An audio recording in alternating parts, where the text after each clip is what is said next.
பட்டி கலகலக்க எடப்பாடியார் வராரு, 8 திசை புகழ் மணக்க எழுச்சியோடு வராரு. 8 பட்டி கலகலக்க எடப்பாடியார் வராரு, 8 திசை புகழ் மணக்க எழுச்சியோடு வராரு. பட்டி தொட்டி பரபரக்க பால் நிலவாய் வராரு, பட்டி தொட்டி பரபரக்க பால் நிலவாய் வராரு. பாமரனின் தோழனாக படை திரட்டி வராரு, பாமரனின் தோழனாக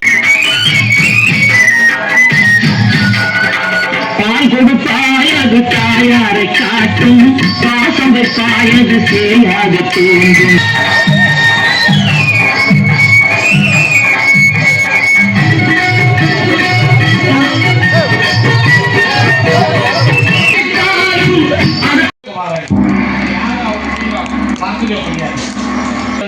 ஒரு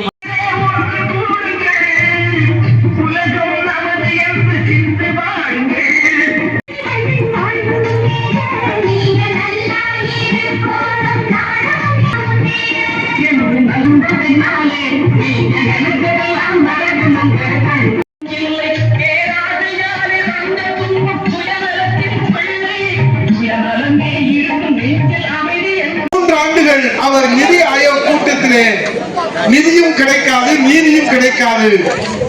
ஆகவே தன்மானம் உள்ளவர்கள் நாங்கள் அதில் பங்கேற்க மாட்டோம் என்று இவர் சொன்னதை கேட்டு வெஸ்ட் பெங்கால் முதலமைச்சர் மம்தா பானர்ஜி அவர்களும் இவர் சொல்லை கேட்டு இந்தியா கூட்டணியிலே இருக்கக்கூடிய முதலமைச்சர்கள் எல்லாம் அதிலே பங்கேற்காமல் இருக்கிற போது அண்டர் பல்டி நாம் கேள்விப்பட்டிருக்கிறோம். ஆனால் ஆகாச பல்டி என்பது இப்போது ஸ்டாலின் அவரிடத்திலே தான் நாம் தெரிந்து கொள்ள முடிகிறது. ஆகவே ஆகாச பல்டி ஸ்டாலின் அவர்கள் மாண்புமிகு நம்முடைய தமிழ்நாட்டுடைய முதலமைச்சர் அவர்கள் ஏன் இந்த அண்டர் பல்டி அடிக்கிறார் என்று தமிழ்நாட்டு மக்களுக்கு மிகப்பெரிய ஒரு கேள்வி எழுந்திருக்கிறது. பிரதான எதிர்கட்சியான அனைத்து இந்திய அண்ணா திராவிட முன்னேற்ற கழகம் அதை விளக்க வேண்டிய பொறுப்பும் கேள்வி கேட்க வேண்டிய பொறுப்பும் நமக்கு இருக்கிறது. நேற்றைய தினம் மாண்புமிகு துணை முதலமைச்சர் உதயநிதி ஸ்டாலின் அவர்கள் புதுக்கோட்டையிலே பேசுகிற போது செய்தியாளர்களிடத்திலே சொல்லுகிற போது சொல்லுகிறார், எதிர்கட்சி தலைவர் எடப்பாடி பழனிசாமி அவர்கள் எப்போதும் எங்களை கேள்வி கேட்டுக் கொண்டே இருக்கிறார் என்று ஒப்புதல் வாக்குமூலம் கொடுக்கிறார்.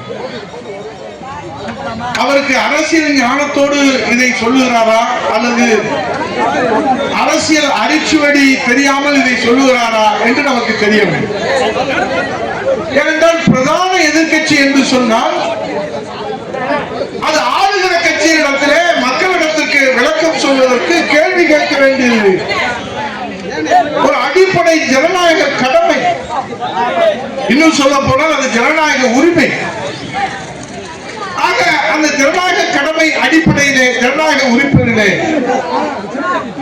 ராமன் வில்லில் இருந்து புறப்படுகிற அம்பை போல ஒவ்வொரு கேள்வி கதையும் ஆளுகிற கட்சியிலே புரட்சி தமிழர் ஐயா எடப்பாடியார் அவர்கள், அது சட்டமன்றமாக இருந்தாலும் நாடாளுமன்றத்திலே அண்ணன் சி.வி. சண்முகம் அவர்கள், அண்ணன் தம்பிதனை போன்றவர்கள், நாடாளுமன்றம் சட்டமன்றத்திலே இப்போது திருமங்கலம் தொகுதி உங்கள் புண்ணியத்திலே 234 தொகுதிகளிலே சட்டமன்ற எதிர்கட்சி துணைத் தலைவர் என்கிற அந்தஸ்து இந்த திருமங்கலம் தொகுதிக்கு நம்முடைய புரட்சி தமிழர் ஐயா எடப்பாடியார் அவர்கள் தாயுள்ளத்தோடு ஜனநாயகத்தின் அடிப்படையிலே வழங்கியிருக்கிறார்.